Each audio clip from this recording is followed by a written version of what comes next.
সরকারের প্রথম বাজেট বাংলাদেশের অর্থনীতি 2025-26 নীতি সংস্কার ও জাতীয় বাজেট বিষয়ে বহুপাক্ষিক অংশীজনদের নিয়ে সেমিনারে অংশ নেন অর্থনীতিবিদ, রাজনৈতিক ও এনজিও প্রতিনিধিরা। মূল প্রবন্ধে আসছে বাজেটের 3টি সমস্যা তুলে ধরেন অর্থনীতিবিদ ডক্টর দেবপ্রিয় ভট্টাচার্য। বাজেট প্রণয়নে স্বচ্ছতা ও সমন্বয়ের ঘাটতির কথা জানিয়ে তিনি বলেন, এবারের বাজেট নিয়ে কোনো আলোচনা বা পরামর্শ নেওয়া হচ্ছে না। বিভিন্ন বর্গের মানুষের সাথেও আলোচনা সেভাবে আমরা দেখিনি। আমি বলতে পারবো না বিদেশিদের সাথে কি আলোচনা হয়েছে এটাকে কেন্দ্র করে।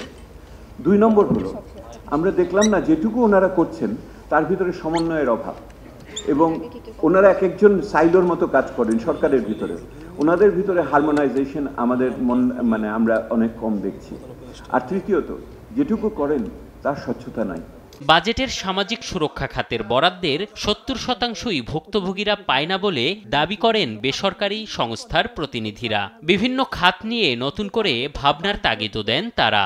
সকলের জন্যই যাতে এমপ্লয়াবিলিটি তৈরি হয় তার জন্য বাজেটে আমরা কি আছে সেই বরাদ্দগুলো দেখতে চাই, এই যুগোপযোগিতাটা দেখতে চাই। একটা হলো এমপ্লয়মেন্ট জেনারেশন, যেই বাজেটে বলা হচ্ছে is a budget of stabilisation. যখন স্টেবিলাইজেশনের কথা বলা হয় তার মানে এখানে গ্রোথকে একটু কম গুরুত্ব দেওয়া হচ্ছে। বিএনপির স্থায়ী কমিটির সদস্য আমির খসরু মাহমুদ চৌধুরী বলেন, ভুল তথ্যের উপর ভিত্তি করে বাজেট প্রণয়ন হলে তা প্রত্যাশা পূরণ করবে না।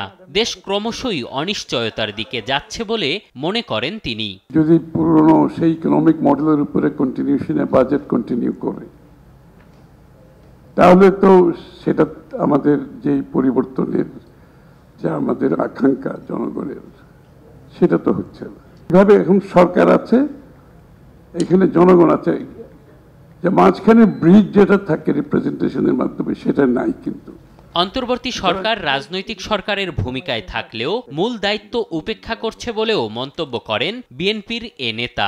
আমরা ডেমোক্রেটিক অর্ডারে ফিরে যাওয়ার জন্য যে কাজগুলো করা দরকার, ওইটা হচ্ছে এই সরকারের প্রধান দায়িত্ব। এম এ আজিম, দেশ টিভি, ঢাকা। দেবপ্রিয় ভট্টাচার্য উনি যেটি আলোকপাত করেছেন।